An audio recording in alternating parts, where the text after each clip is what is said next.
of July. Currently at the airport, already 79. That's the official Chattanooga temperature. At Level Field, winds are out of the south at about 5 miles an hour. Right now we have a temperature of about 77. It's awful warm around the tri-state area as we are, well, and I guess it should be. Here we are in the middle of July. It's supposed to be hot. We welcome to the Newsmaker segment this morning. We've got Dade County Executive Ted Rumley. He always joins us on Thursday every week to talk about what's happening with county government. Good morning, sir. Good morning, David. Good morning. Welcome to the program. It's gonna be another hot day out there today. It certainly will. Yeah. Of course, it is mid-July, so that time of the year. That's right. The old song with Kenny Rogers and the Gambler. It was mid-July and hitting the town of Gatlinburg, I believe, when in the song there. But well, good morning. A lot of things to talk about. Just wrapped up your meeting last week for July, and a couple of things we want to talk about today is to get an update of what's happening with Lookout Lake. Yeah, we actually started the grubbing, which is the clearing of the dam, the sides of the dam, Monday, and we got our silt fence. They should complete it by probably this evening, and we're going to actually. Larry was out there yesterday, met with him, and we were getting ready. We got a little office trailer delivered there, and working on getting power to it and getting ready to go. And next week, this coming week, we hope to start our excavating of it, actually of the box cover and the pipe. That'll be the first thing we do. And so we'll probably be closing that road. It looks like probably either Monday, it'll either be Monday, Tuesday, or Wednesday. I'll let you know for sure, because we don't want to close it till we actually are ready to cut the road in two, And but right now, it's going to be definitely closed the first part of this week, and it'll be closed until we actually finish it, which will be. What's the estimate? Well, we hope number of weeks. We hope to have it. If we get good weather, we can do this in 2 months easy. Actually, less than that, but we like to add a little bit and be kind of conservative on the days, because you don't know about Mother Nature and about rain. But we've got some really good long days here, summer days, and we once we start it, we're going to get in there and get it done. We've got our piping people that's doing the siphoning. They should have the pipe. According to, he called me yesterday evening late, and hopefully they'll have the pipe on the ground, by the end of the week, and by the following week we should be ready for him to start laying the pipe. So it's once we get started, we're going to go with it. And I mentioned also too, that's going to work in conjunction with the County Road 6 project, because we're going to have our men out there working. We're going to get this thing, get deep into it as far as the box cover that's being built, and then I'll be able to pull some of our people hopefully off, and we can get County Road 6. Because County Road 6 is going to be quite a long job out there, to do what we've got to do. We've got to cut down into the bottom side of that mountain there, like we did, and actually build a road. And then we'll have Wallen drilling come in. They'll be doing the drilling like we did on the upper part, and with the casing and all going in the ground. So it's a lot more involved than this dam project out here. But we've got to get this dam project taken care of, because we are under the state order right now. We've got about 5.5 months left, to finish it, just in case something happened. We don't. Now this is the Safe Dams program. That's right. That was enacted in the late 70s. That's right. After the Toccoa Dam, after it burst over there, and all those people were, there's several lives lost there. That's when the Safe Dams came into existence through the Department of Natural Resources, so it's just and it's it is what it is. They've got people that go out and they keep a tab on every, especially the Category 1 dams in the state of Georgia, and Category 2, but that's what their job is, and they keep up with these dams, and if there's any question in them, or if they actually go back and just like this dam, it was never engineered, it was a man-made dam, and it is a category, so that's considered, that's why it's considered a and it was not on the until we had the flood there a great number of years ago, when everyone was trying to get enough damage to be able to apply for FEMA and GEMA assistance, did it really come up on the radar? Because this dam was really before the Safe Dams Act. It was. Back in 1960, that's right, I believe. That's right. And a lot of them, they say that there's I got a thing the other day from I don't remember who it was from. It's some state agency, but it told estimated how many hundreds of these dams are out there that's really not on the radar. Well, one that right here in Trenton, I know Billy Maskell mentioned the other night there was another dam, but the one at Lake Hills there, see, that's a Category 1 dam right now, and they're actually are working with the owners right now. That dam, you're going to see there's going to be either the dam lowered, water lowered, or something there, because they picked up on that dam, and of course it's been on the radar for ever since they built the little building down below it there, the little monument building. I know that's back when they had when they first built it, and I know there was some stuff went on about that through the state, but that's another one you'll hear on the news before too long. That's the safe dams are picked up on, and that's right here in Trenton. Actually, well, it's in the city limits, I guess, isn't it? Yeah. So, but that's it is. It's just for the safety. I mean, it's just people say, well, that dam would never break. Well, I don't think it probably would either. But I'm not an expert. But according to them, and after doing and all they go by the gallons of water. Mm-hmm. It's not necessarily the type of dam. It's how much water is pushing. It's how much water that will, how many gallons per acre that dam was restricting at its full top, its crest, and also. Well, the concern too with that dam is that it was not an engineered dam. They don't really know what's there. They did drill it.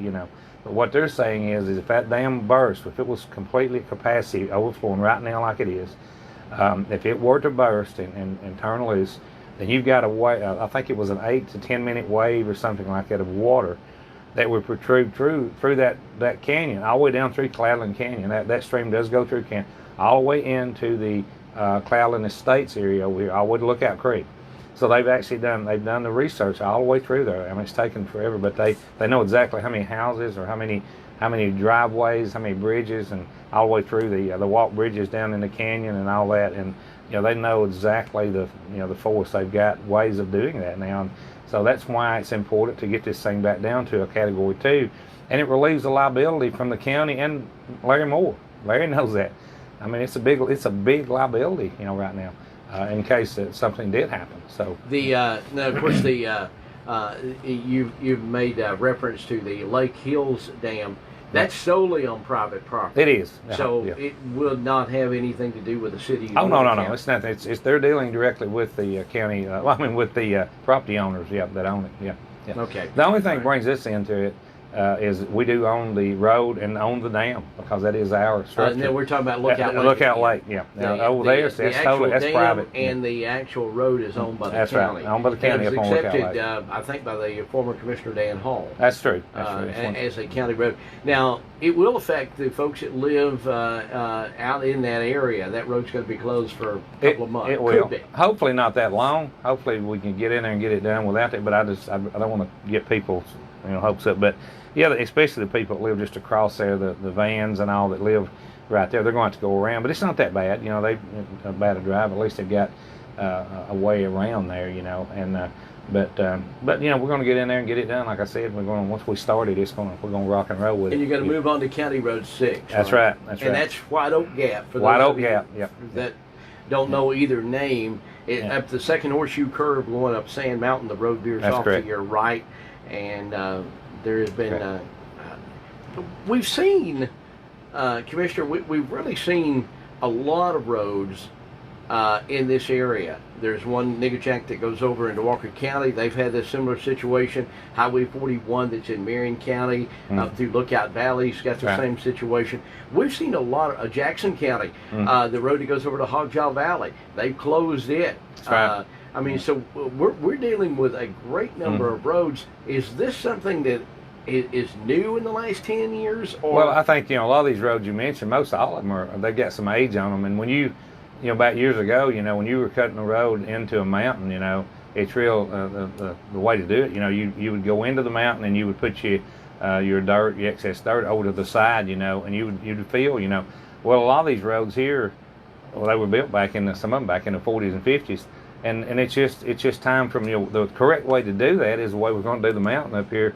You go down, and if you got X amount of yardage of dirt, you build a wall. You build a big wall there. So maybe the technology wasn't available was back not, then? no. The engineering, a lot of these slides that's happened, they were really not engineered, back, well, they might have been, but the actual techniques that they use now are totally different, I mean, the way we do that up there and the way that your standards are, you cut back in, you pour a cantilever wall. You've got a tremendous amount of concrete back under that road when you backfill it, and it actually prevents the wall from leaning out. You don't only have just a straight wall there, but under that road you've got probably a 3 foot or 4 foot footer that kicks back under that road, and so the weight of the road keeps the wall from tilting back toward the valley. So it's just the way things are done now, and a lot of these roads, even 41 over there, they've had some really bad, and a lot of that is just design. A lot of them don't have cross drains, and the water would build up over the years and go under, and it's just, I don't know whether it's just the age or whether it's just time for them to go, but it happens. Absolutely. We've got advanced voting that's going to be starting real soon. I believe next Monday. Yep. Advanced voting will start in the state of Georgia. So that's for the runoff coming up on August the 11th, and also the census is still going on. That's true. And Carrie will update us today on that at 3. We've got our Thursday update we do, and I'm sure she'll be talking quite a bit about that, and of course about the COVID. That's always been used. Turn your TV on. That's I did get a report just a little while ago from our nursing home on the mountain. They've had a 2-day kind of an audit or a state inspection been going on out there, and they came out really good. Nothing. Of course, no cases at all.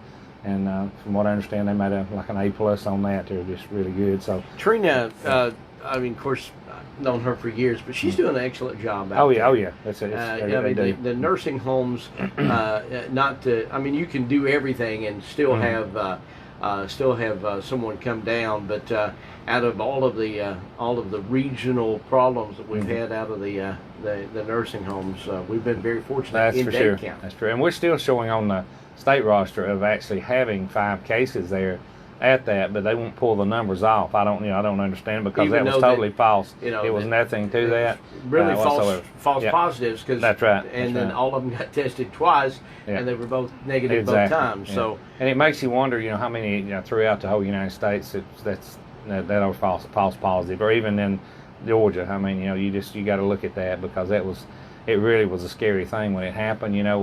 There was kind of panic out there now, and all it was over contaminated, test kits, and how many thousand of those test kits were out there? That wasn't just 5, there had to be more, and so it makes you wonder about that. It does me anyway. But, I know that you talk about the folks that are still wanting to get tested. You've got the daytime now in the morning is when we're doing the free testing with the Georgia Department of Health. 5 days a week, and people have really been taking advantage of that. That's good, because you don't hardly look out at all out my window there without seeing people in line. And it's Monday through Friday now, and it is free. You don't have to get out of your car. You fill out a little form out and go right on through. And they start at 9 o'clock. Isn't that right, Carrie?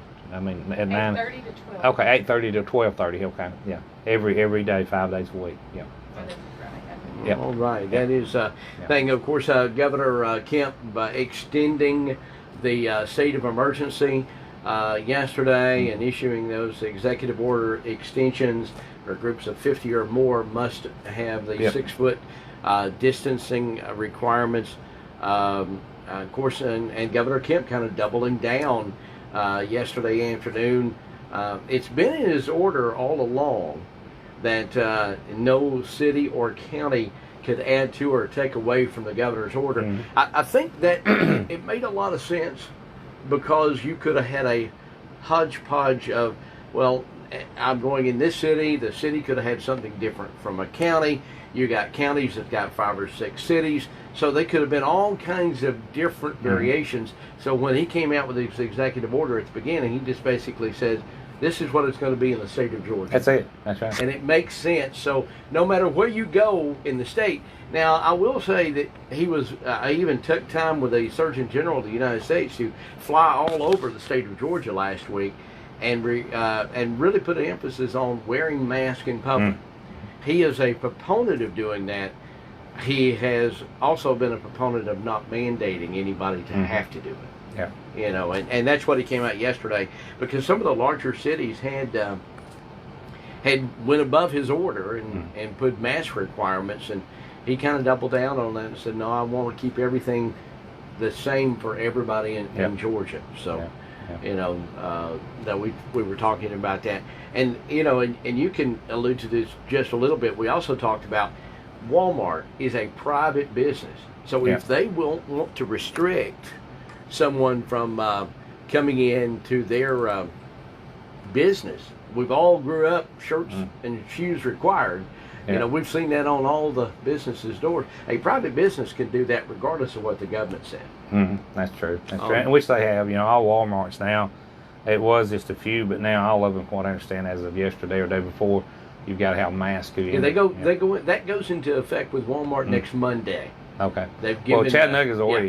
You don't. We were up there yesterday. Of course, Chattanooga's had that mandate. That's right. But you know, for a couple of weeks now. But all of the WalMarts in the entire country, I believe, goes into effect on Monday. Yeah. So if you go to Fort Oglethorpe, even though the state of Georgia doesn't have a mask requirement, Walmart will have to, ask you to put on a mask or not allow you to come in. Yeah. So that's you know.